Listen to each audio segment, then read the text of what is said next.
So, the recent news reaching us today is that the high Yemen leader, the Islamic Movement of Nigerian leader, el-zakzaky, that has been in government detention for some years now because of his deteriorating health condition, had to be flown out to India for treatment.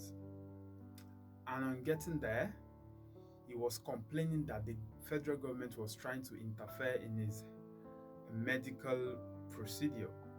And because of that, he had to make a request to come back to Nigeria. So it is such a sad situation. First, we should be ashamed as a nation because the whole of Nigeria, we don't have a standard hospital. How do we feel when our president have to travel out of the country every time he needs a medical attention? This is a disgrace. So these are our senators. They go out to other countries, they see how things operate there, and they come back and all they care about is their pockets. All their children are not even in the country. This is really sickening. Because the lawmakers that are supposed to make the country live for everyone, they've made a mess out of everything. And now their children are schooling abroad. They are not living amongst us. And these are the people that we expect that should get things done for us. With the wealth of the nation, we don't have good hospitals, we don't have quality education, we have poor prison services, bad roads, electricity. What is going on, for crying out loud?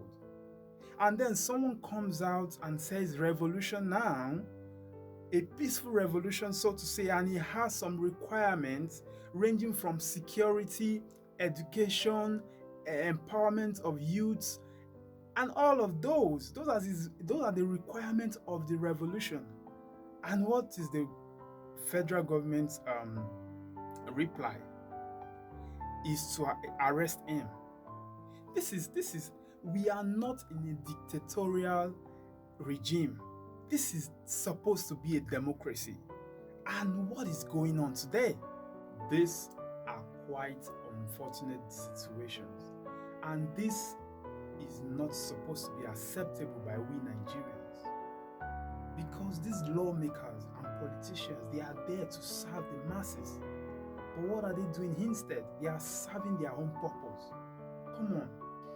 You see, this is one thing I think we are not getting right in Nigeria and in Africa as a whole.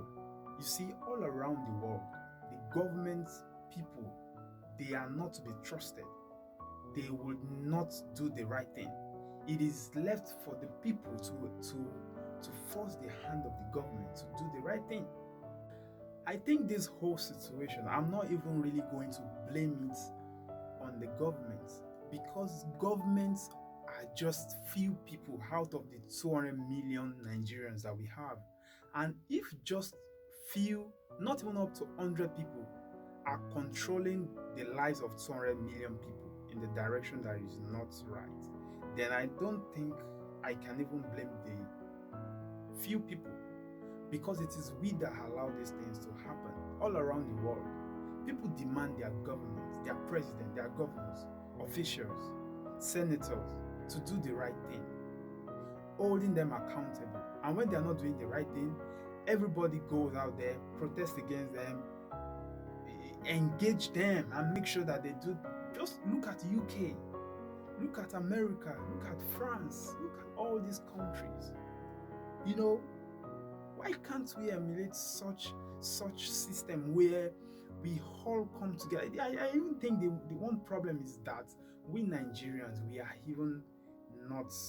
don't even know what we want. Because when you see somebody come up and is trying to stand up for everybody, immediately the idea is that he has an intention. Let's forget his intention. What he's saying, is it right or wrong? You see, we should all drift toward what is right. Anybody can have ambition or intention, that is fine.